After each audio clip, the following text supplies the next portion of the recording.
മത്തായി എഴുതിയ സുവിശേഷം 27-ാം അധ്യായം. പുലർച്ചയ്ക്കു മഹാപുരോഹിതന്മാരും ജനത്തിൻ്റെ മൂപ്പന്മാരും എല്ലാം യേശുവിനെ കൊല്ലുവാൻ കൂടി വിചാരിച്ചു.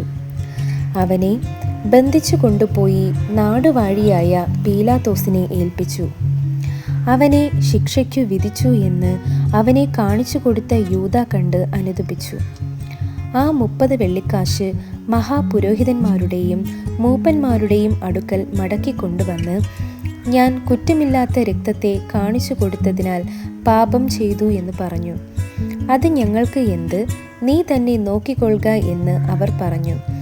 അവൻ ആ വെള്ളിക്കാശ് മന്ദിരത്തിൽ എറിഞ്ഞ് ചെന്ന് കെട്ടിഞ്ഞാണു ചത്തുകളഞ്ഞു.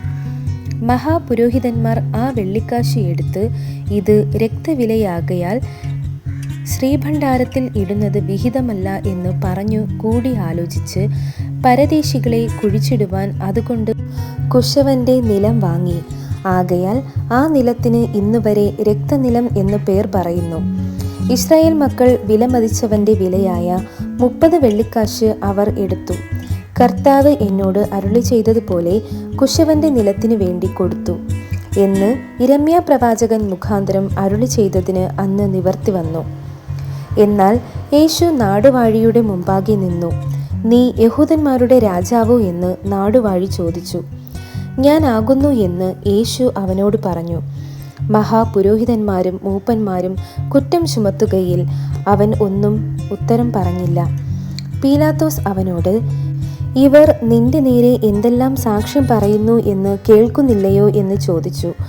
അവൻ ഒരു വാക്കിനും ഉത്തരം പറയായ്കയാൽ നാടുവാഴി അത്യന്തം ആശ്ചര്യപ്പെട്ടു. എന്നാൽ ഉത്സവ സമയത്ത് പുരുഷാരം ഇച്ഛിക്കുന്ന ഒരു തടവുകാരനെ നാടുവാഴി വിട്ടയയ്ക്ക് പതിവായിരുന്നു. അന്ന് ബറബ്ബാസ് എന്ന ശ്രുതിപ്പെട്ട ഒരു തടവുകാരൻ ഉണ്ടായിരുന്നു. അവർ കൂടി വന്നപ്പോൾ പീലാത്തോസ് അവരോട്, ബറബ്ബാസിനെയോ ക്രിസ്തു എന്ന് പറയുന്ന യേശുവിനെയോ ആരെ നിങ്ങൾക്ക് വിട്ടുതരേണം എന്ന് ചോദിച്ചു. അവർ അസൂയ കൊണ്ടാകുന്നു അവനെ ഏൽപ്പിച്ചത് എന്ന് അവൻ ഗ്രഹിച്ചിരുന്നു. അവൻ ന്യായാസനത്തിൽ ഇരിക്കുമ്പോൾ അവൻ്റെ ഭാര്യ ആളയച്ചു, ആ നീതിമാന്റെ കാര്യത്തിൽ ഇടപെടരുത്, അവൻ നിമിത്തം ഞാൻ ഇന്ന് സ്വപ്നത്തിൽ വളരെ കഷ്ടം സഹിച്ചു എന്ന് പറയിച്ചു.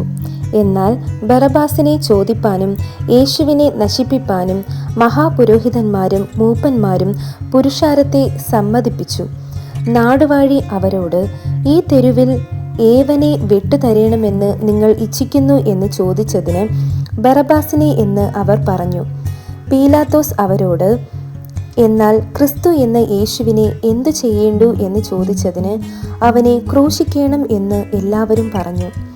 അവൻ ചെയ്ത ദോഷം എന്ത് എന്ന് അവൻ ചോദിച്ചു. അവനെ ക്രൂശിക്കണം എന്ന് അവർ ഏറ്റവും നിലവിളിച്ചു പറഞ്ഞു. ആരവാരം അധികമാകുന്നതല്ലാതെ ഒന്നും സാധിക്കുന്നില്ല എന്ന് പീലാത്തോസ് കണ്ടിട്ട് വെള്ളമെടുത്ത് പുരുഷാരം കാണുകെ കൈ കഴുകി, ഈ നീതിമാന്റെ രക്തത്തിൽ എനിക്ക് കുറ്റമില്ല, നിങ്ങൾ തന്നെ നോക്കിക്കൊള്ളുവിൻ എന്ന് പറഞ്ഞു. അവൻ്റെ രക്തം ഞങ്ങളുടെ മേലും ഞങ്ങളുടെ മക്കളുടെ മേലും വരട്ടെ എന്ന് ജനമൊക്കെയും ഉത്തരം പറഞ്ഞു. അങ്ങനെ അവൻ ബറബ്ബാസിനെ അവർക്ക് വിട്ടുകൊടുത്തു. യേശുവിനെ ചമ്മട്ടി കൊണ്ടടിപ്പിച്ചു ക്രൂശിക്കേണ്ടതിന് ഏൽപ്പിച്ചു. അനന്തരം നാടുവാഴിയുടെ പടയാളികൾ യേശുവിനെ ആ സ്ഥാനത്തിലേക്ക് കൊണ്ടുപോയി. പട്ടാളത്തെയെല്ലാം അവൻ്റെ നേരെ വരുത്തി. അവൻ്റെ വസ്ത്രം അഴിച്ച് ഒരു ചുവന്ന മേലങ്കി ധരിപ്പിച്ചു. മുള്ളുകൊണ്ട് ഒരു കിരീടം മെടഞ്ഞ് അവൻ്റെ തലയിൽ വെച്ചു. വലങ്കൈയിൽ ഒരു കോലും കൊടുത്തു. അവൻ്റെ മുൻപിൽ മുട്ടുകുത്തി, യഹൂദന്മാരുടെ രാജാവേ, ജയ ജയ എന്ന് പരിഹസിച്ചു പറഞ്ഞു. പിന്നെ അവൻ്റെ മേൽ തുപ്പി കോലെടുത്ത് അവൻ്റെ തലയിലടിച്ചു. അവനെ പരിഹസിച്ചു തീർന്നപ്പോൾ മേലങ്കി നീക്കി അവൻ്റെ സ്വന്തം വസ്ത്രം ധരിപ്പിച്ചു ക്രൂശിപ്പാൻ കൊണ്ടുപോയി. അവർ പോകുമ്പോൾ ശീമോൻ എന്നു പേരുള്ള കുറേനക്കാരനെ കണ്ടു. അവൻ്റെ ക്രൂശ് ചുമപ്പാൻ നിർബന്ധിച്ചു. തലയോടിടം എന്നർത്ഥമുള്ള ഗോൽഗോഥ എന്ന സ്ഥലത്ത് എത്തിയപ്പോൾ അവന് കയ്പ് കലക്കിയ വീഞ്ഞു കുടിപ്പാൻ കൊടുത്തു. അത് രുചി നോക്കിയാറെ അവന് കുടിപ്പാൻ മനസ്സായില്ല. അവനെ ക്രൂശിൽ തറച്ച ശേഷം അവർ ചീട്ടിട്ട് അവൻ്റെ വസ്ത്രം പകുത്തെടുത്തു. അവിടെ ഇരുന്നു കൊണ്ട് അവനെ കാത്തു. യഹൂദന്മാരുടെ രാജാവായ യേശു എന്ന് അവൻ്റെ കുറ്റസംഗതി എഴുതി അവൻ്റെ തലയ്ക്കുമീതെ വെച്ചു. വലത്തും ഇടത്തുമായി 2 കള്ളന്മാരെയും അവനോടുകൂടെ ക്രൂശിച്ചു. കടന്നു പോകുന്നവർ തല കുലുക്കി അവനെ ദുഷിച്ചു. മന്ദിരം പൊളിച്ചു 3 നാൾ കൊണ്ട് പണിയുന്നവനെ, നിന്നെ തന്നെ രക്ഷിക്ക, ദൈവപുത്രനെങ്കിൽ ക്രൂശിൽ നിന്ന് ഇറങ്ങി വാ എന്ന് പറഞ്ഞു. അങ്ങനെ തന്നെ മഹാപുരോഹിതന്മാരും ശാസ്ത്രിമാരും മൂപ്പന്മാരും പരിഹസിച്ചു. ഇവൻ മറ്റുള്ളവരെ രക്ഷിച്ചു, തന്നെത്താൻ രക്ഷിപ്പാൻ കഴിയുകയില്ല. അവൻ ഇസ്രായേലിൻ്റെ രാജാവാകുന്നു എങ്കിൽ ഇപ്പോൾ ക്രൂശിൽ നിന്ന് ഇറങ്ങി വരട്ടെ, എന്നാൽ ഞങ്ങൾ അവനിൽ വിശ്വസിക്കും. അവൻ ദൈവത്തിൽ ആശ്രയിക്കുന്നു. അവന് ഇവനിൽ പ്രസാദമുണ്ടെങ്കിൽ ഇപ്പോൾ വിടുവിക്കട്ടെ. ഞാൻ ദൈവപുത്രൻ എന്ന് അവൻ പറഞ്ഞുവല്ലോ എന്ന് പറഞ്ഞു. അങ്ങനെ തന്നെ അവനോട് കൂടെ ക്രൂശിച്ചിരുന്ന കള്ളന്മാരും അവനെ നിന്ദിച്ചു. 6 മണി നേരം മുതൽ 9 മണി നേരം വരെ ദേശത്ത് എല്ലാം ഇരുട്ടുണ്ടായി. ഏകദേശം 9 മണി നേരത്ത് യേശു ഏലി ഏലി ലമ്മ ശബക്താനി എന്ന് ഉറക്കെ നിലവിളിച്ചു. എൻ്റെ ദൈവമേ, എൻ്റെ ദൈവമേ, നീ എന്നെ കൈവിട്ടത് എന്ത് എന്നർത്ഥം. അവിടെ നിന്നിരുന്നവരിൽ ചിലർ അത് കേട്ടിട്ടു അവൻ ഏലിയാവെ വിളിക്കുന്നു എന്ന് പറഞ്ഞു. ഉടനെ അവരിൽ ഒരുത്തൻ ഓടി ഒരു സ്പോങ് എടുത്തു, പുളിച്ച വീഞ്ഞു നിറച്ച് ഓടത്തണ്ടിന്മേൽ ആക്കി അവന് കുടിപ്പാൻ കൊടുത്തു. ശേഷമുള്ളവർ നിൽക്ക, ഏലിയാവ് അവനെ രക്ഷിപ്പാൻ വരുമോ എന്ന് നോക്കാം എന്ന് പറഞ്ഞു. യേശു പിന്നെയും ഉറക്കെ നിലവിളിച്ചു പ്രാണനെ വിട്ടു. അപ്പോൾ മന്ദിരത്തിലെ തിരശീല മേൽതൊട്ട് അടിയോളം 2ആയി ചീന്തിപ്പോയി. ഭൂമി കുലുങ്ങി, പാറകൾ പിളർന്നു, കല്ലറകൾ തുറന്നു. നിദ്ര പ്രാപിച്ച വിശുദ്ധന്മാരുടെ ശരീരങ്ങൾ പലതും ഉയർത്തെഴുന്നേറ്റ് അവൻ്റെ പുനരുത്ഥാനത്തിൻ്റെ ശേഷം കല്ലറകളെ വിട്ടു വിശുദ്ധ നഗരത്തിൽ ചെന്ന് പലർക്കും പ്രത്യക്ഷമായി. ശതാധിപനും അവനോടുകൂടെ യേശുവിനെ കാത്തുനിന്നവരും ഭൂകമ്പം മുതലായി സംഭവിച്ചത് കണ്ടിട്ട് അവൻ ദൈവപുത്രൻ ആയിരുന്നു സത്യം എന്ന് പറഞ്ഞ് ഏറ്റവും ഭയപ്പെട്ടു. ഗലീലയിൽ നിന്ന് യേശുവിനെ ശുശ്രൂഷിച്ചുകൊണ്ട് അനുഗമിച്ചു വന്ന പല സ്ത്രീകളും ദൂരത്തു നിന്ന് നോക്കിക്കൊണ്ടിരുന്നു. അവരിൽ മഗ്ദലക്കാരത്തി മറിയയും യാക്കോബിൻ്റെയും യോസെയുടെയും അമ്മയായ മറിയയും സെബദെപുത്രന്മാരുടെ അമ്മയും ഉണ്ടായിരുന്നു.